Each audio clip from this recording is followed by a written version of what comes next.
ფინანსთა მინისტრის სავალუტო ფონდის პროგნოზს არ ეთანხმება საერთაშორისო ექსპერტები ეკონომიკური ზრდის ვარდნას 2.5%-მდე ვარაუდობენ. კიდევ ერთი მაჩვენებელი ქვეყანაში უმუშევრობის დონეს ეხება. სავალუტო ფონდის ანგარიშის მიხედვით მომავალ წელს საქართველოში სამუშაო ადგილების შემცირებაა მოსალოდნელი.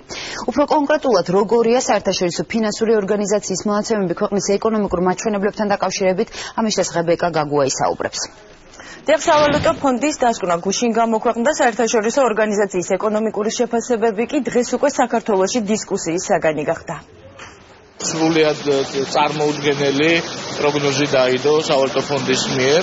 საქართველოს ფინანსთა მინისტრის სავალუტო ფონდის ანგარიშში შესულ კონკრეტულ მონაცემებს არ ეთანხმება. საერთაშორისო ორგანიზაციის გადაწყვეტილებით საქართველოს მთელი წლის ეკონომიკური ზრდის მაჩვენებელი კიდევ ერთხელ ამჯერად 4%-დან 2.5%-მდე შემცირდა. საქართველოში მოსალოდნელია ზრდის შემცირება კერძო ინვესტიციების შენელებით, კრედიტის სუსტი ზრდით და ბიუჯეტის არასაკმარისი ხარჯვით. 2013-14 წლებში ინფლაციის საშუალო მაჩვენებელი რეგიონში 6.9% იქნება. საქართველოში წლევანდელი საპროცენტო განაკვეთის შემცირება მხელი უნდა შეუწყოს დეფლაციური გავლენის შესუსტებას. ამასთან ბოლოდროინდელი პოლიტიკური გაურკვევლობის მოგვარება საჭიროა ინვესტორთან ნდობის აღსადგენად. სავალუტო ფონდის გადაწყვეტილებას საქართველოს ფინანსთა მინისტრმა ამერიკაში ვიზიტისას უპასუხა. სავალუტო ფონდის საპროგნოზო ანგარიში სამუშაო ადგილების მკვეთრი შემცირებაცაა ნავარაუდევი. ანგარიშის მიხედვით უმუშევრობის მაჩვენებელი 2013 წელს ნავარაუდევი 16.7%-დან მომავალ წელს 17.3%-მდე გაიზრდება. ჩვენ ცხადია მუშაობდით ამ პროგნოზებზე და არ ვეთანხმებით მათ, მაგრამ ჩემი გაკვირვება გამოიწვია დასაქმების შემცირებასთან დაკავშირებით. უნდა ითქვას, რომ ამ საკითხზე საერთოდ ყოფილა კომუნიკაცია საქართველოს მთავრობასთან, ფინანსთა სამინისტროსთან და არანაირი ფაქტობრივი მონაცემები არ ადასტურებს იმას, რომ შესაძლოა რაიმე პრობლემა იყოს. ფინანსთა მინისტრის პოზიციას იზიარებენ მმართველ გუნდში. საპარლამენტო უმრავლესობის წარმომადგენლებისთვის სავალუტო ფონდის გადაწყვეტილება გაურკვეველია. ჩემთვის გაურკვეველია, რაც ემყარება პროგნოზი და რა პარამეტრებით გასვლებია გაკეთებული. სავალუტო ფონდის ანგარიშს დღესვე გამოეხმაურა ერთიანი ნაციონალური მოძრაობა. ოპოზიციაში თვლიან, რომ მაჩვენებლის მკვეთრი შემცირება მთავრობის არასწორი ეკონომიკური პოლიტიკის შედეგია. პირდაპირ გავლენას იქონიებს უშუალოდ დასაქმებულთა რიცხვის შემცირებაზე. მთავრობას ნამდვილად მოუწევს, რომ თვალი გაუსწოროს ამ სამწუხარო რეალობას. წლის ეკონომიკური მაჩვენებლის ანგარიში შეაფასეს ექსპერტებმა. სპეციალისტები ამბობენ, რომ პროგნოზი რეალისტურია და ეკონომიკური მაჩვენებლის ვარდნის კონკრეტულ მიზეზებსაც ასახელებენ. მიზეზია ის პოლიტიკური გარემო, რომელიც მთელი წლის განმავლობაში იყო ქვეყანაში. ინვესტორები, ადგილობრივი ბიზნესმენები იყვნენ მოლოდინის რეჟიმში, დღესაც არიან მოლოდინის რეჟიმში და ბუნებრივია ამან იმოქმედა ეკონომიკურ აქტივობაზე. არაფრისგან არაფერი წარმოიქმნება. თუ არაფერს გააკეთებ იმისთვის, რომ ეკონომიკაში აქტიურობა გაიზარდოს, ბუნებრივია ჩნდება ის პრობლემა.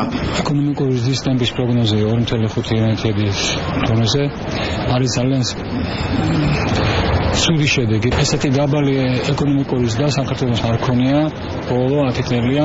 სავალუტო ფონდის ანგარიში 2014 წლის პროგნოზით მოხვდა. საერთაშორისო ორგანიზაცია მომავალ წელს საქართველოში ეკონომიკური მაჩვენებლის 5%-მდე ზრდას ვარაუდობს. ამ ოპტიმიზმს არ იზიარებს ექსპერტთა ნაწილი. ოპტიმისტურია 5% 2014 წლისთვის ბიუჯეტის პროექტიც მიუთითებს იმაზე, რომ გათვლა ხოლმე მთავრობასაც აქვს მომავალ წელს 3.8%-ზე და მე ვფიქრობ სავალუტო ფონდი მომავალ წელს ზრდის მაჩვენებელს გადახედავს შემცირებისგან. იქნება ბევრად მეტი წარუმატებელი ფირმა, სამუშაო ადგილები არ შეიქმნება და იდეაში სამწუხაროა, მაგრამ ალბათ ყოველი ჩვენთაგანი ამას იგრძნობს. ქვეყანაში არსებულ ეკონომიკურ მდგომარეობასთან დაკავშირებით შეკითხვები დაისვა საპრეზიდენტო კანდიდატებთანაც. სავალუტო ფონდის ანგარიშის კომენტს 2000 აი იმ დებატებში არ შევდივარ.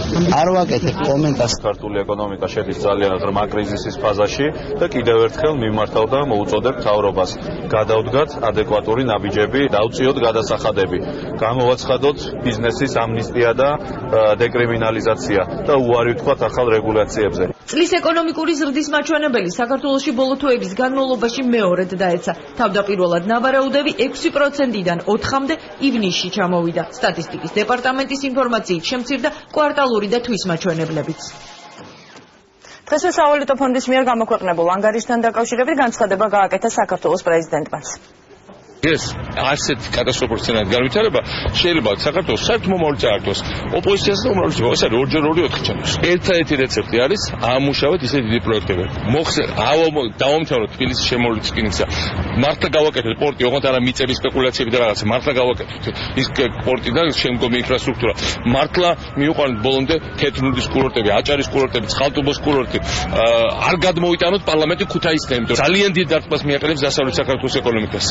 მოეშვით შეჩერებას და დამუხრუჭებას და დაპაუზებას და პაუზას აუშვათ ხელი და ისე პლეის დავაჭიროთ და წავიდეთ წინ. გადავახვიოთ წინ, იმიტომ რომ დრო დავკარგეთ. მარტო პლეი არ უშველებს და fast forwards დავაჭიროთ და ცოტა ჩქარა წავიდეთ წინ. საქართველოს ფინანსთა მინისტრი ამჟამად იმყოფება სავალუტო ფონდში და სავარაუდოდ კონკრეტულ პასუხებს მონაცემებთან დაკავშირებით იქ მიიღებს. ეს იყო ეკა გაგუა, მადლობა ეკა. კურიერი პირდაპირ ეთერში რეკლამის შემდეგ დაბრუნდება.